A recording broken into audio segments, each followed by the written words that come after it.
You'll see the difference now. If we change it, you'll know how. Nothing ever stays the same. Once you let it change.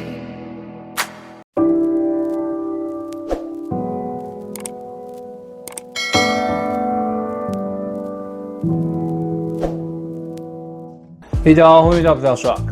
最近久违的去逛了 MUJI 的实体店，那有发现到一款，我个人觉得是今年2025春夏季 Uniqlo 跟 MUJI 推出的口袋束 T 中最实搭、最好看的一款。主要是在版型设计跟用料的选择非常舒服。待会在影片后半部跟大家完整分享，同时也给大家看一下实穿的感觉。好，那进入今天重点之前，一样来介绍一下911 TT。OK， 今天搭配走的是1920年代 Plus 4 Style 夏季混搭。今天整套搭配灵感是来自于这一本 Kelly Beckman 他所写的100 Years of Menswear。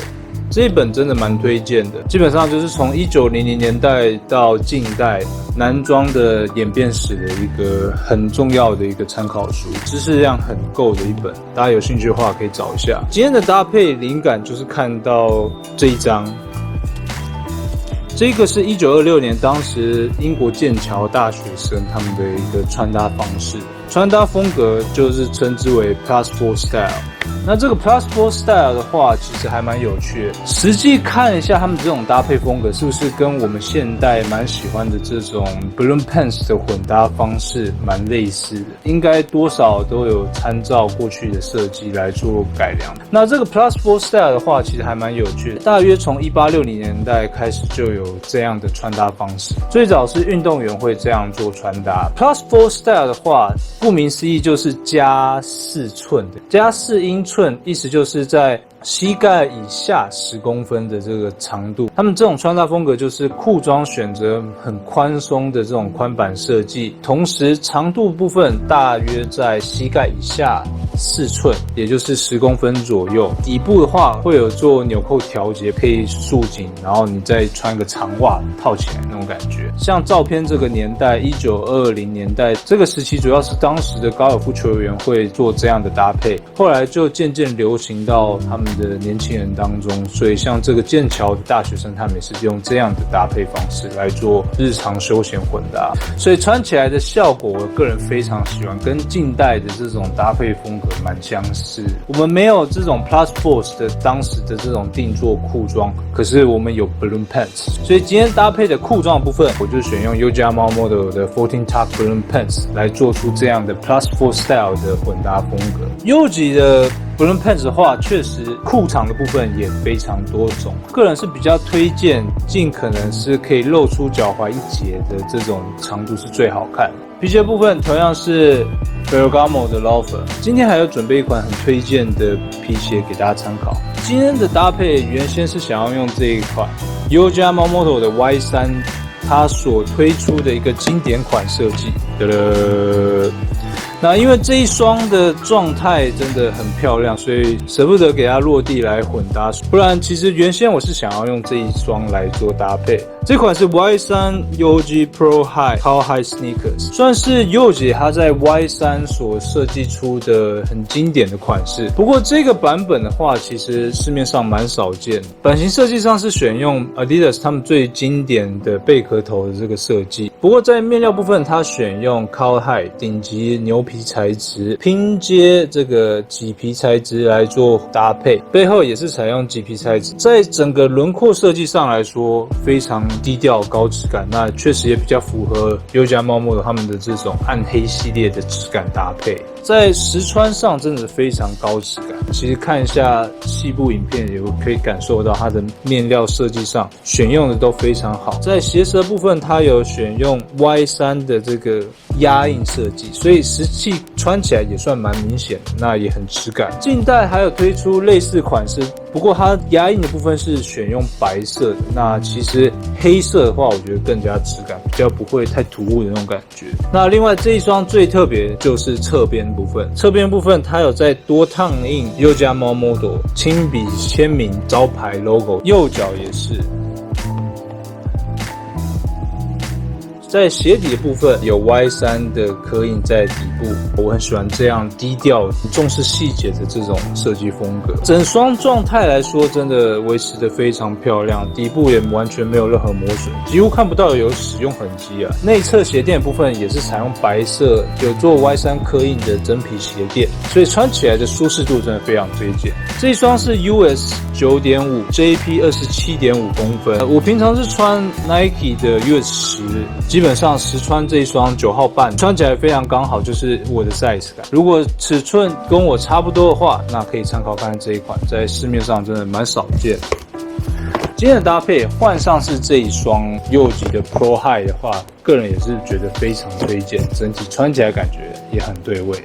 最后外套部分就是今天混搭重点，今天搭配组合是1920年代 Plus 4 Style 混搭嘛。1920年代的话，当时男装外出最盛行的大概就是这种Sack Coat。Sack Coat 的话，其实就是现代西装的前身，主要就是在20世纪初期最盛行，几乎男生外出休闲使用的话，都是选用这种 Sack Coat。今天搭配的这一款是日本 Ogio 所推出的 Sack Jacket。Ogio 的设计风格我个人非常喜欢，如果是喜欢 Euro Vintage 欧洲工装、欧洲 Vintage Antique 这一类的穿搭风格，应该都会对 Ogio 的设计路线很感兴趣。Ogio 其实就是日本丹宁圈最著名的大阪五虎之一的 Studio W73 小猪那个品牌，他们在2012年所推出的欧美复古风格的高端品牌，所以在设计路线的话，不会像 Studio W73 着重在美式工装那种丹宁外套、丹宁裤的那种设计。Ogio 的设计风格最特别就是在于他们采用20世纪初期的那种缝纫技术来还原出当时像是这种经典的 Sack Jacket 的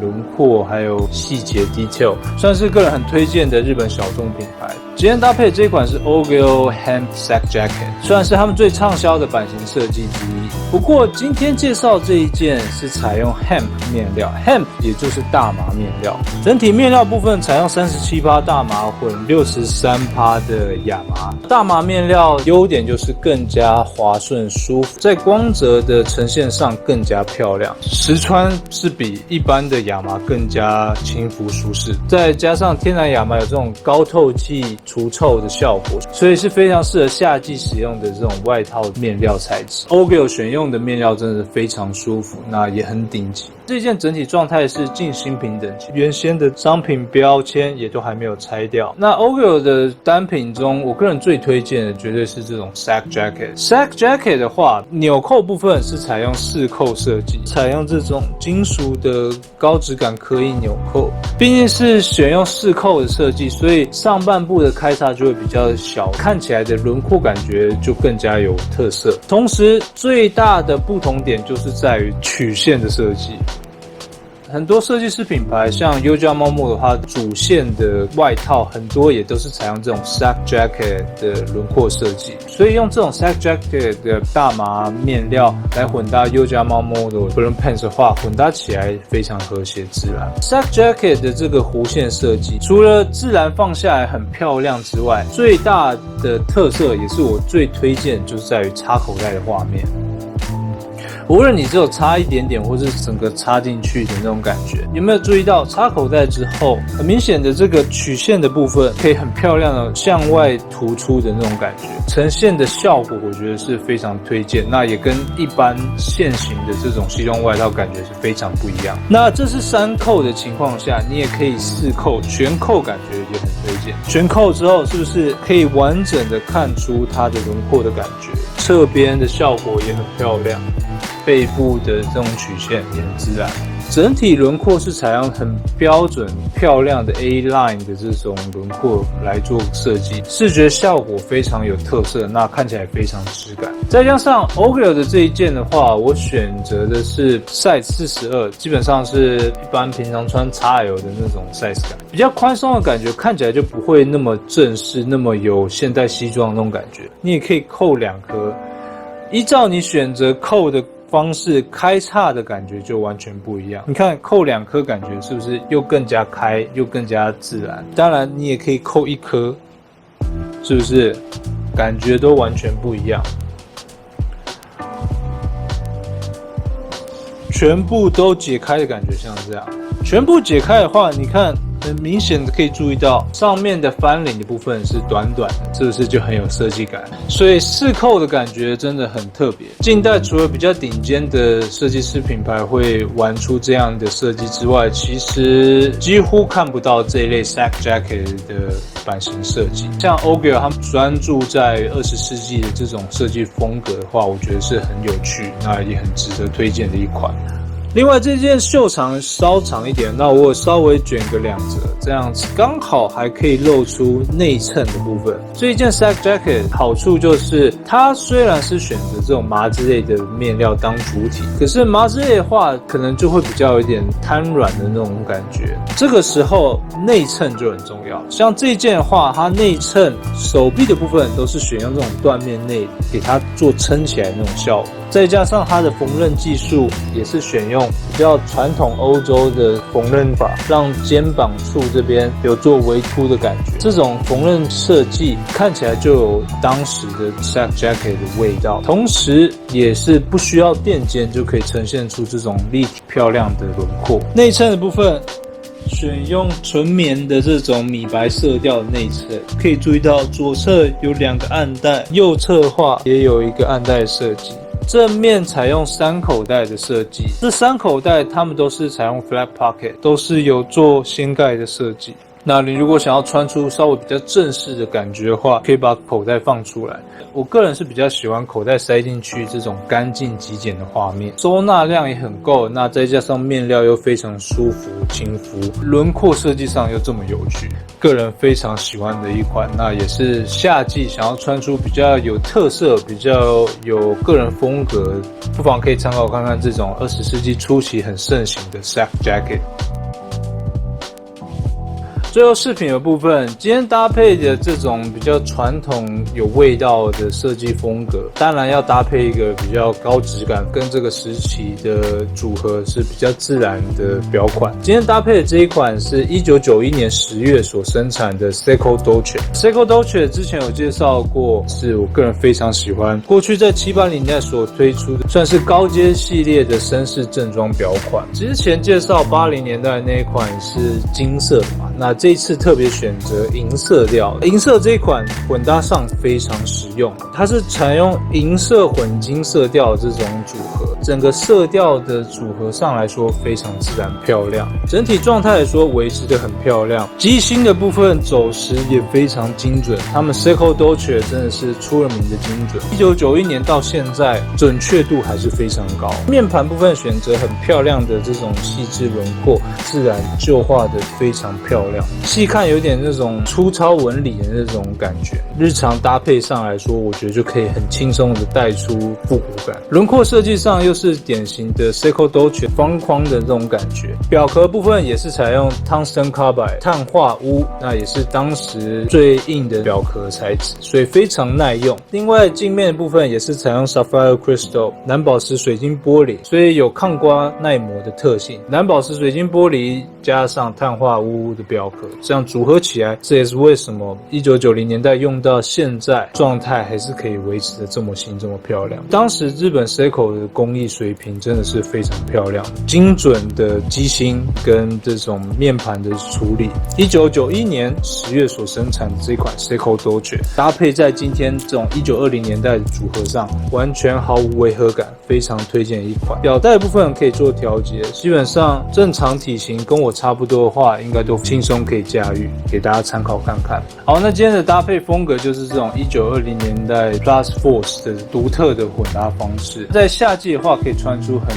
有特色的一个组合。最主要就是上半身的这个 sack jacket 真的很有味道，穿起来瞬间整个感觉就是完全不一样。搭配 balloon pants 啊，或者是你有一些的降落伞裤之类，尽量选择暗色调、同色调的组合，感觉上会比较自然。脚踝部分要露出来，看起来更加凉爽舒服。这样的搭配方式混搭一个90年代的 Secco Dolce 组合起来真的是非常好看，一个很完美的一个组合方式，给大家参考看看。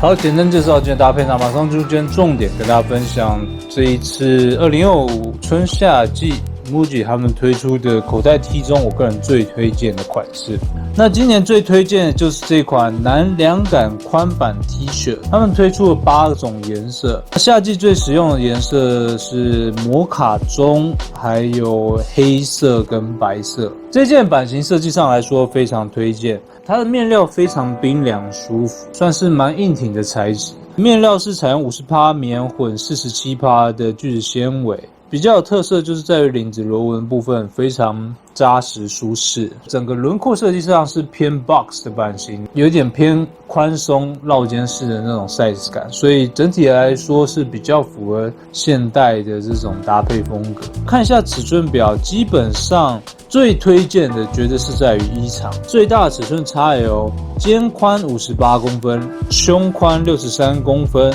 衣长的部分是74公分。74公分的话，那这种 size 感是最刚好的。基本上以我的身形 L 穿合身 ，XL 穿宽松，算是非常推荐的一个版型设计。重点是售价才690，那就给大家看一下现场实穿的感觉。